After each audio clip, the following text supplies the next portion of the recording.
ते काहीतरी म्हणाले की गणपतीच्या अगोदर नंतर भेटू बसू, ते काय विषय आहे जरा ते आम्हाला उपयोग दाखवा तेवढंच. नाही काय त्याच्यामध्ये कशी प्रक्रिया राबवायची, हैदराबाद गॅझेटियर आहे, सातारा संस्थांचं गॅझेटियर, याच्याबद्दल कशी प्रक्रिया पुढं राबवणार आहे. तुम्ही त्रिसदस्यीय त्याच्यात 3 जणांची समिती गाव लेव पातळीवर गठीत केली. त्यांनी जास्तीच आमचा वेळ घालू नये. त्यांनी जर 15-15 दिवस तपासायला लागला तर 15 दिवस तहसीलदार, 15 दिवस SDM, 1.5 महिना आमचा त्याच्यातच जायचा. त्यांना टाईम बाउंड असला पाहिजे की 2 दिवसाच्या आत तो विषय संपवत चालायचा आणि वरिष्ठ अधिकाऱ्यांनी ताबडतोब प्रमाणपत्र इश्यू करायचे गॅझेटियरच्या नोंदीच्या आधारे. या थोड्याशा काही चर्चा, काही दुरुस्ती जर GR मध्ये करायची असेल तर त्या संदर्भात काही विषय, काही मुद्दे घ्यायचे राहिले त्याविषयी काही. तर उद्याचा वेळ त्यांनी लगेच दिला, उद्या या म्हणे ती, पण उद्या काहीतरी आहे तर मागा पुढं, तर परवा गणपती बाप्पाचं विसर्जन सर्वसाला, तर त्याच्यानंतर थोडं निवांत बसता येईल. बरं झालं म्हणलं, कारण उद्या जायचं गडबडीत. पुन्हा सांगायचं राहिले विषय माझ्या मराठवाड्यातल्या मराठ्यांच्या आयुष्याचा विषय, पश्चिम महाराष्ट्रातल्या सातारा संस्थांचा माझ्या गरीब मराठ्यांच्या आयुष्याचा विषय, आणि तो असा पळत पळत जाऊन पळत येऊन सुटण्यासारखा नाही आहे. तर मग आता कायम सुसूत्रता त्याच्यात चांगली आणायची, सुलभता त्याच्यात आणायची, अटी शर्ती त्रुटी आमकं तमकं कुठाने राहू नये मागं, म्हणून 2 दिवस लेट जाऊ.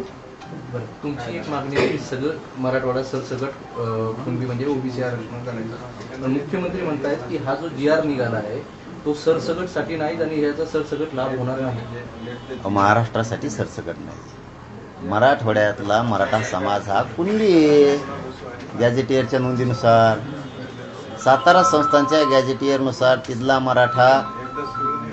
मराठा नव्हताच असा उल्लेख आहे स्पष्ट. 2 तर सरसकट होईल, सगळं होईल. थांबा तू, सगळं होईल, बघा होतं का नाही, सगळं होईल. थँक्यू सो मच दादासाहेब, धन्यवाद. सगळं होईल, मराठवाडा सगळा आरक्षणात जाणार, सगळं होईल. विश्वास ठेवायचा, गैरसमज करणाऱ्यावर विश्वास ठेवायचा नाही. पवित्र, स्वच्छ आणि शुद्ध काम करणाऱ्या लेकरांवरती मराठ्यांनी, गरिबाच्या लेकरावर विश्वास ठेवायचा. श्रीमंत आणि राजकारण हाकणाऱ्या लोकांवरती विश्वास ठेवून आपल्या पायावर दगड पाडून घ्यायचा नाही. शुद्ध आणि जिद्दीनं गोरगरिबासाठी काम करतो, मेहनतीनं करतो, कठोर मेहनत घेतो, जीव जाळतो, त्यांच्या पोराबाळासाठी गरिबाच्या काम करतो. गैरसमज पसरणाऱ्याला पसरू द्यायचा, आपलं पक्क लक्ष ठेवायचं, ध्येय ठेवायचं. जसं छत्रपती शिवरायांच्या काळात होतं, स्वराज्याचा भगवाच फडकायचा, तसा गरिबांनी लक्ष ठेवायचं. गरिबाची लढाई गरिबाच्या पोराच्या हाताने विजयाकडे न्यायची. कुणी काही म्हणू देण द्यायचं नाही. आपण सरळ एकाच्याच मागं उभं राहायचं आणि झेंडा ठोकायचा. सगळे मराठी आरक्षणात घालायचे आणि ते मी घालतो, फक्त गैरसमज करून घ्यायचा नाही. धन्यवाद. जय शिवराय. थँक्यू. सकाळी 11ला चर्चा. 11